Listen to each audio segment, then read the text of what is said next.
The Silent One. Late one evening, Emily, a small-town librarian, found herself working past closing hours. The library had been unusually quiet that day. The only sound was the ticking of the old grandfather clock, a relic from the library's opening decades ago. It was nearing midnight when Emily, tired from organising the shelves, heard a soft thud from the far corner of the library. She froze, her pulse quickening. The library was supposed to be empty. She glanced toward the source of the sound, but everything looked normal. Rows of books, chairs neatly arranged, and dimly lit reading lamps casting long shadows. Telling herself it was probably just a book falling from a poorly stacked shelf, Emily went back to her work, trying to ignore the knot of unease tightening in her stomach. As she turned to shelve the last book of the night, Emily caught sight of something out of the corner of her eye, a dark figure standing at the end of the aisle. It was barely visible in the low light, its form blending into the shadows, but it was unmistakably there, still and silent. Her breath hitched and she froze. She blinked, and when her eyes opened, the figure was gone. "Hello!" she called out, her voice trembling. There was no answer. The silence was suffocating, thick with an oppressive weight. Gathering her courage, Emily slowly walked toward where the figure had been standing. The air grew colder the closer she got. Her heart pounded in her chest and her steps felt heavier with each passing second. She reached the end of the aisle and found nothing but books. Then from behind her came the unmistakable sound of slow, deliberate footsteps. Emily spun around, but no one was there. The footsteps, however, did not stop.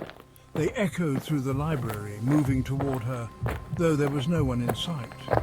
Panic rose in her chest as she backed away, her legs trembling.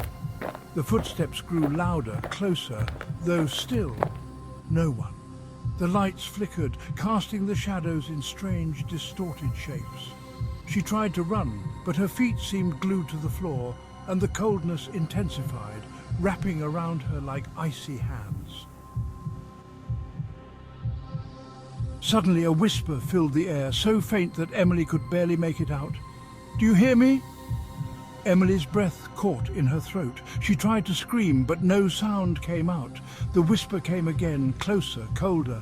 "Do you hear me?" She turned, and there, inches from her face, was a figure shrouded in darkness, its eyes wide and empty. The air grew unbearably cold. Emily stumbled backward, her pulse racing as the figure moved toward her, its steps unnaturally slow, its movements deliberate and chilling. It reached out a hand, its fingers elongated and gnarled, as if it had been waiting in the shadows for decades.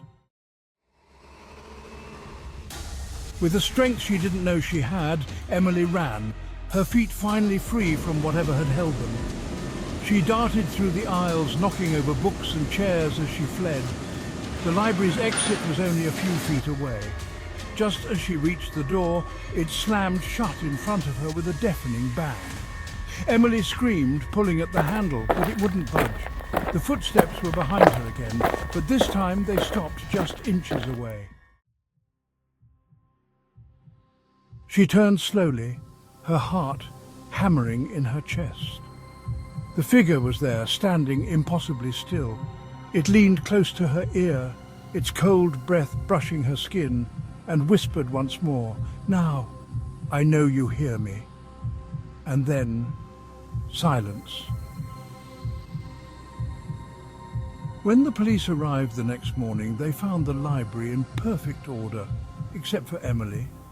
She was standing in the middle of the room, frozen, eyes wide open, staring at nothing, her lips parted as if about to speak. She never did, but if you walk past the library late at night when the wind is just right and the moon is hidden behind clouds, you might hear it. A soft, desperate whisper, carried on the wind. "Do you hear me?"